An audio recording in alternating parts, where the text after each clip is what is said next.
জানুয়ারি বছরের প্রথম দিন, সাথে কল্পতরু উৎসবও। তাই চলে গিয়েছিলাম আমাদের এইখানে অনুষ্ঠিত সেই উৎসবে। এই উৎসব মূলত উদযাপিত হয় দক্ষিণেশ্বর ও রামকৃষ্ণ মঠে। 1886 সালের 1 জানুয়ারি প্রথম কল্পতরু উৎসব শুরু হয়েছিল। এই উৎসব রামকৃষ্ণ পরমহংসদেবের উদ্দেশ্যে পালিত হয়। এই উৎসবকে কল্পতরু উৎসব কেন বলা হয় তা জানতে গেলে পুরাণে ফিরে যেতে হবে। শোনা যায়, দেবতা ও অসুরদের সমুদ্র মন্থনের সময় একটি বৃক্ষ উঠে আসে, যা অমৃত, লক্ষ্মীদেবী, ঐরাবত হাতি ইত্যাদির সাথে সমুদ্র থেকে উঠে আসে, যাকে বলা হয়ে থাকে পারিজাত বৃক্ষ। পরে এই বৃক্ষ স্থান পায় দেবরাজ ইন্দ্রের নন্দনকাননে।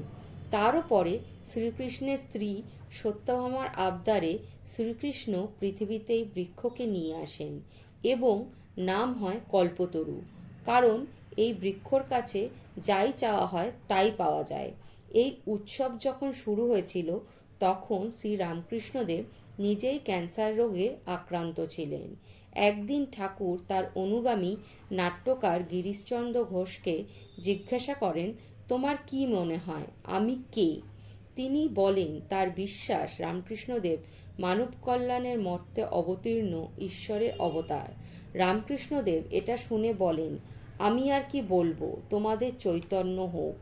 এরপর তিনি সমাধিস্থ হয়ে তার প্রত্যেক শিষ্যকে স্পর্শ করেন এবং তার স্পর্শে সেদিন প্রত্যেকের অদ্ভুত কিছু আধ্যাত্মিক অনুভূতি হয় এবং ভক্তদের মনোবাঞ্ছা পূরণ হয় এবং ভক্তরা ঠাকুরকে ঈশ্বরের অবতার রূপে মেনে নেয়। ঠাকুরের অন্যতম শিষ্য রামচন্দ্র দত্ত ব্যাখ্যা করে বলেছিলেন, সেই দিন শ্রী রামকৃষ্ণদেব হিন্দু পুরাণে বর্ণিত কল্পতরুতে পরিণত হয়েছিলেন।